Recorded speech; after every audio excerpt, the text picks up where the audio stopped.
Well, church, can you believe that we have finally made it to the manger? Yes, we have finally made it to the manger. It's only been a few weeks as we've journeyed through the opening chapters of the Gospel of Luke and have been unpacking the Advent themes of hope, peace, joy, and now love as we arrive in Bethlehem. So yes, we began back in chapter 1 with the theme of hope when we unpacked the account of Zechariah and Elizabeth and their own miraculous conception. Then we reflected on peace as we unpacked the Annunciation to Mary and how she would give birth to the Prince of Peace. And then last week, of course, we jumped forward in the narrative to the shepherds and unpacked the theme of joy and how heaven and God's glory broke out onto those ordinary people on that sheep paddock, filling them with wonder at the arrival of the coming king. And now, of course, this morning we come to the moment, the big moment itself. The big moment itself, where it all has been leading toward. We arrive in Bethlehem and the final Advent theme of love. The final Advent theme of love. But what's interesting about this passage in Luke 2 is just how short and quiet it is. Right? There's no angelic visitations. There's no shining glory. There's no songs to be sung. There's no calls of, do not be afraid. There's nothing like that. Instead, we're given something far more intimate. A vulnerable young couple. A vulnerable newborn child. And a love that is anything but vulnerable. A love that enters the world, yes, quietly and humbly, yet powerfully. The love of God revealed to us in the arrival of his Son. And so it is this love first bestowed upon Jesus the infant, and love extended to all who believe he is Lord, that we're going to spend the next few moments exploring as we slow down and step into this quiet yet very eventful moment in the little town of Bethlehem. Luke chapter 2. And we pick it up in verse 1, where Luke writes, "In those days a decree went out from Caesar Augustus that all the world should be registered. This was the first registration when Quirinius was governor of Syria, and all went out to be registered, each in his own town." Now, who here doesn't like a good census? Yeah, we all love a good census, don't we? We love filling out those forms. In fact, I think we have our next national census, next year? Yes. Well, evidently, Rome loved them too. And because Rome loved their census, because they loved their taxes. Who here doesn't love a good tax? Yeah. So to better understand who should be taxed and how much, Rome, who controlled Israel at the time, periodically conducted a census across the empire. And for one reason or another, this meant that some people were required to return to their town of origin, and evidently Galilee and Judea were no exception. So Luke continues in verse 4. So Joseph also went up from Galilee, from the town of Nazareth to Judea, to the city of David, which is called Bethlehem, because he was of the house and lineage of David, to be registered with Mary, his betrothed, who was with child. Now, I don't know if you know this, but if you ever sit down and carefully compare the two birth narratives of Jesus that we find in the Gospel of Luke and the Gospel of Matthew, you might find what might appear at first glance to be inconsistencies. For instance, here in Luke, we are told of this journey to Bethlehem. right? But in Matthew's gospel, there is no such journey to Bethlehem. Matthew's account implies that Joseph and Mary already lived in Bethlehem, were already in the city of David, and that it was only later, after returning from Egypt, once King Herod had died, that they decided to move to Nazareth. Luke, on the other hand, tells us that Joseph and Mary were from Nazareth and that they traveled to Bethlehem because of this Roman decree. And only after Jesus' birth, after his circumcision, did they return back north. At first, these differing accounts may seem like inconsistencies. But it's important to note that they do not contradict one another. In fact, they complement one another. Each gospel writer is simply telling us the same story from a different angle, highlighting different details for different purposes, all bearing witness to the same true activity, the same true event. Another example of this is how Matthew includes Joseph's own angelic visitation, whereas if you read Luke's gospel, there is none. Matthew tells us then that when Joseph first learns of Mary's pregnancy, he assumes the worst. His heart was broken. He believed that Mary had been unfaithful to her. And yet even in his heartbreak, Matthew tells us that Joseph was a righteous man, and he resolved to spare Mary from public shame by divorcing her quietly at a later date. But that was until an angel of the Lord appeared to him in a dream, and he was told that the child Mary carried was from the Holy Spirit, and that this child was the long-awaited Messiah, and that Joseph should take Mary as his wife and name the child Jesus. And you know what? He did exactly that. He believed the angel, he believed Mary, and he committed himself fully to Mary and the child that she carried. Church, I don't want you to miss the love and commitment that's found here already in this narrative. This journey to Bethlehem is not simply a matter of Roman bureaucracy. It is a journey of faithfulness, a journey of obedience, a journey of fulfillment, and a journey marked by quiet, resolute love. A couple only a short time earlier who stood on the brink of separation are now firmly committed to one another, and more than that, firmly committed to trusting and following the path that God has set before them. And so off they went. But contrary to popular belief, Mary and Joseph were not alone. The common image many of us have is of two very young teenagers, one heavily pregnant, traveling by themselves along ancient roads, just days before giving birth. But the text simply doesn't support that. It doesn't say that. In all likelihood, Joseph and Mary would have traveled with Joseph's extended family, his parents, his siblings, his aunties and uncles, his cousins, all of whom would have also been required to register in their ancestral home. The image of a couple traveling alone does not align with the cultural norms of the time, and nor does it sit well with the text itself. Which brings me along to the question of whether Mary traveled while full term. Well, she may have been close, but Luke simply tells us that Mary was with child, and that, as verse 6 puts it, while they were there, she gave birth. In other words, Mary and Joseph were more than likely already in Bethlehem when the time came.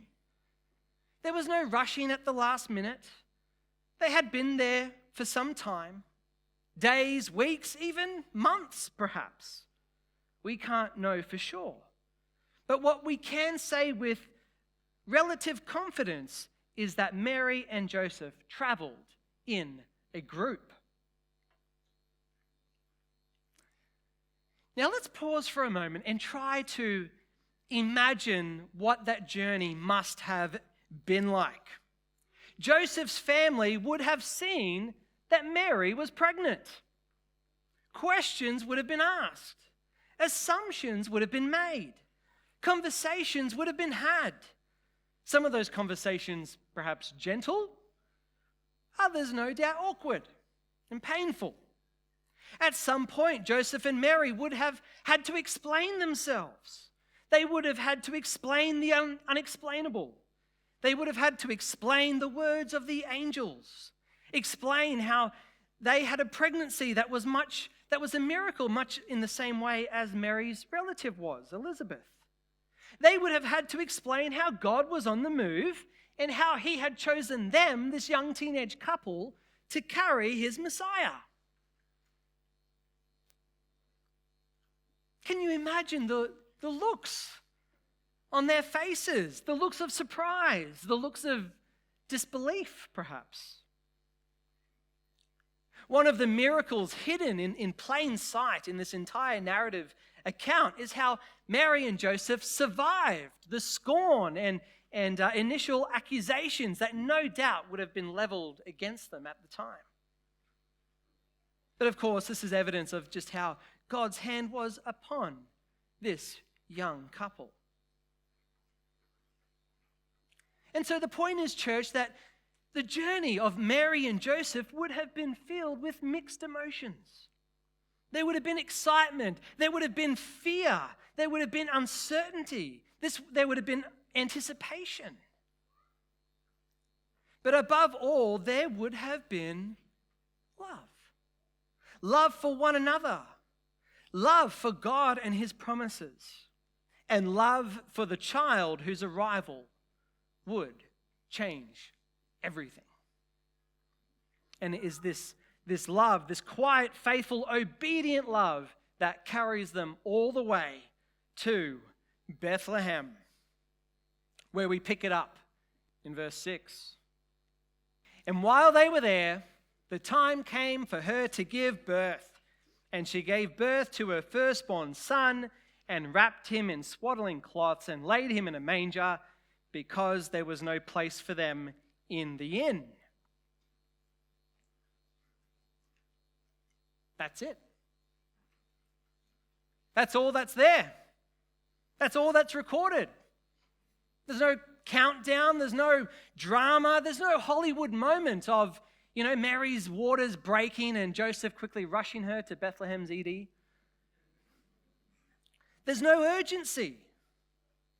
Simply this: while they were there, the time came and she gave birth.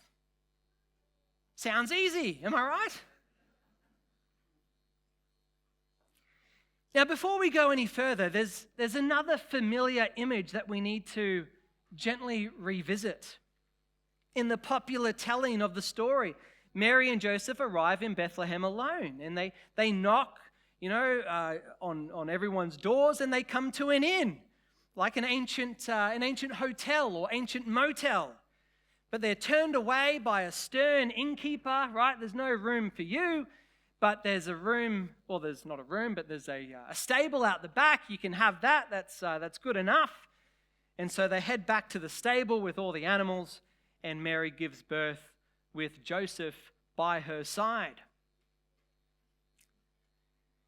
It's a powerful image. It's an iconic image. Some might even say it's a romantic image. I don't think so. But again, it's not quite what Luke describes here if we just take a moment to slow down and read the text itself. For starters, there's no innkeeper. All right, a staple in many children's nativity plays. All right, there's no innkeeper. And nor was there an inn, at least not in the commercial sense that we might imagine it today. The word translated inn in our English Bibles is better understood as guest room. Right? A guest room. A room in a home. Not a commercial inn as we might imagine it, not an ancient version of a mantra or not even an ibis. After all, Bethlehem was a small town out of the way. There's no evidence of commercial inns operating there at the time. And given that Joseph was returning to his ancestral home, likely with extended family in tow, it is far more likely that Mary and Joseph stayed with relatives. Luke tells us that there was no place for them in the guest room.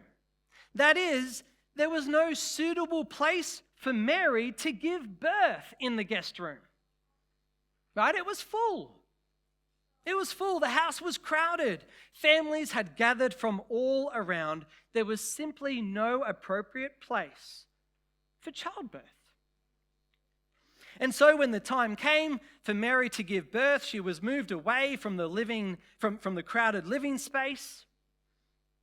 Now, as I said last week, in many poor peasant homes, animals lived with their owners under the same roof of the family, often on separate levels of the home. The family up the top and perhaps the animals down underneath, perhaps even a cave off to the side of the home that is attached. This has led many to believe, Christian tradition, that Jesus was in fact born in a cave. Others, I say, he was born in the lower house part of a house. We can't know for certain. But what we do know is this.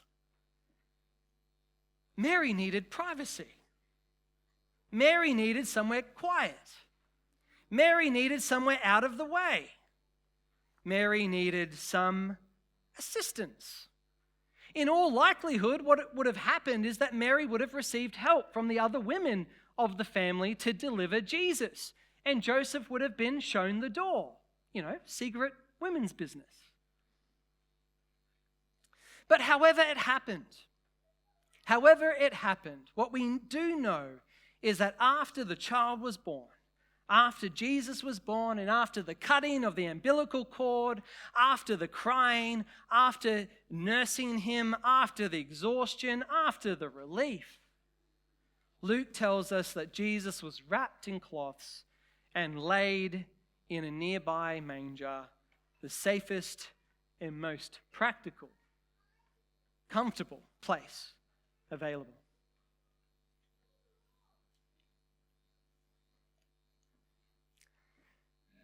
To the parents in the room, I don't know about you, but I can clearly remember the birth of my firstborn child. Clearly remember it. In fact, I remember all 6 very clearly. There was pain, mostly on Liz's part. Mostly. There was pain, there was excitement, there was awe, there was wonder, there was joy, and there was a great deal of love. There was the weight of what we had just experienced, new life brought to this earth. There were gentle kisses, whispered words, gentle, tender touches. Of course, the counting of fingers, listening to each breath, and comments like, "They have your eyes. They're perfect. You get to change the first nappy."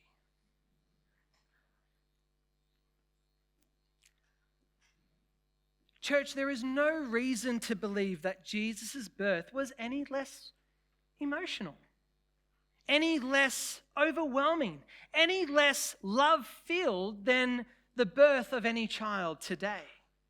In fact, we can imagine that it was even more so. The one who had come to redeem, restore, and save. He was here. Yet the Son of God entered the world in the same way we all do. In the same way we all do, vulnerable, dependent, held, loved. And in this quiet, hidden, deeply human moment that we read here in the scriptures, It is of when heaven touched earth. The King of Kings is born.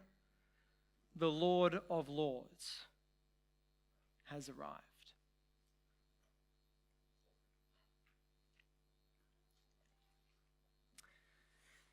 But as real and as beautiful as Mary and Joseph's love for Jesus would have been, it was not the deepest love in the room.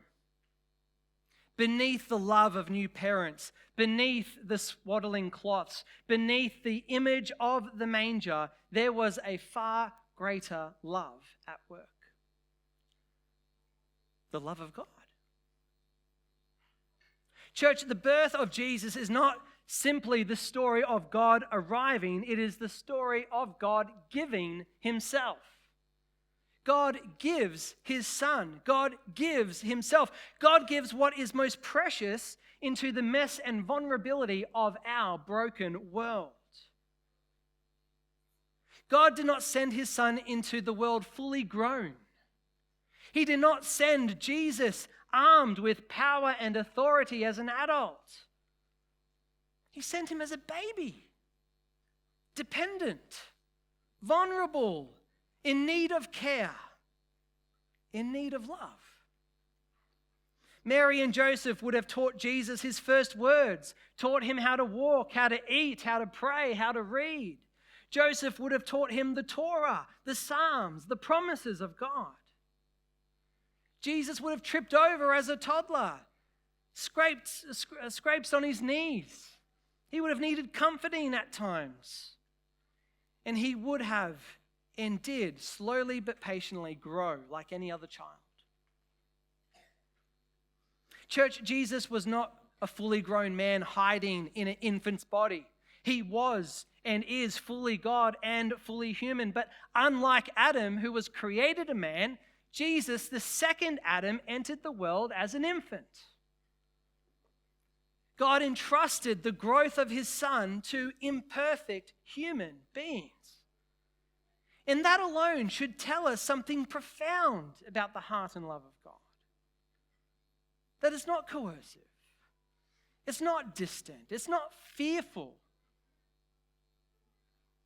God's love is a love that risks, a love that gives, a love that entrusts.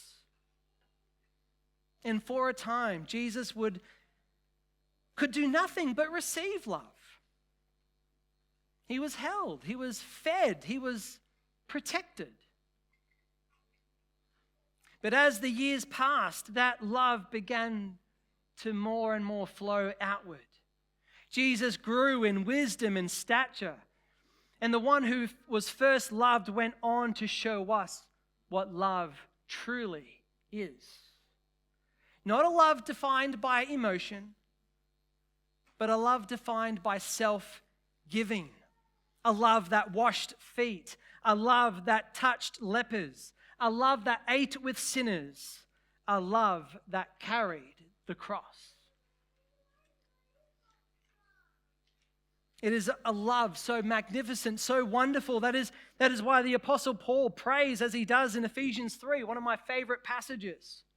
He prays that we might be rooted and grounded in this love, that we might have the strength to comprehend this love that is beyond us, that we might be able to comprehend the breadth and length and height and depth of the love of Christ, a love that surpasses knowledge, a love that cannot be exhausted, a love that cannot be outgrown, that cannot be measured. We need help to know how much we are loved.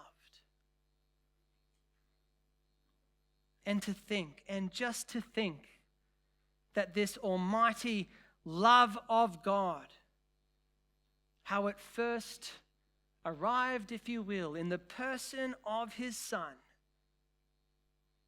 as a baby in a manger. But of course, it did not end there. It stretched to Nazareth, stretched to the cross, and ultimately to the empty tomb. And now, of course, by the Spirit, the love of God stretches into our hearts. And this is the invitation of Advent love. It's not simply I don't want you to simply admire this love that we speak of, but to be filled by it, to receive the love of God made known in Jesus, to be transformed by it, because the love that entered this world that night is the same love of God that is available to us all.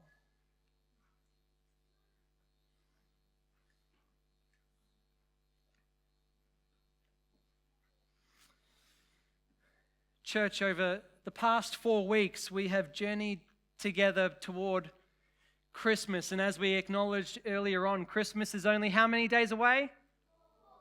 Who's counting? Yeah, I thought. We journeyed from hope, the themes of hope, peace, joy, and now love. And what we've been discovering, I hope, along the way is that none of these things are abstract ideas. None of these things are distant concepts from God, sent from heaven alone. Rather, that hope has a face. That peace has a name. That joy has a voice. And that love, well, that love has come. Love has come quietly, humbly, wrapped in cloth and laid in a manger. The love of God.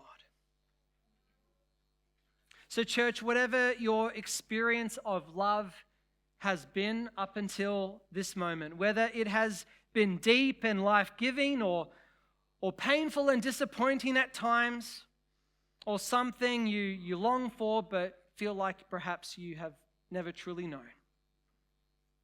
Know this. The love of God does not compare with what we have ever seen, experienced, or imagined.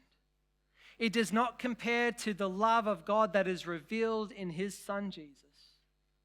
A love that gives, a love that comes near, a love that is all in, and a love that never fails.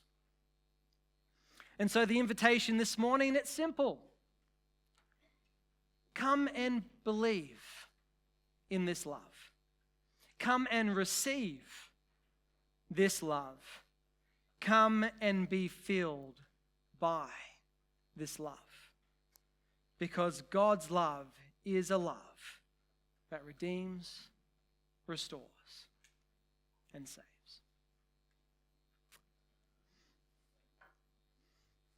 Amen.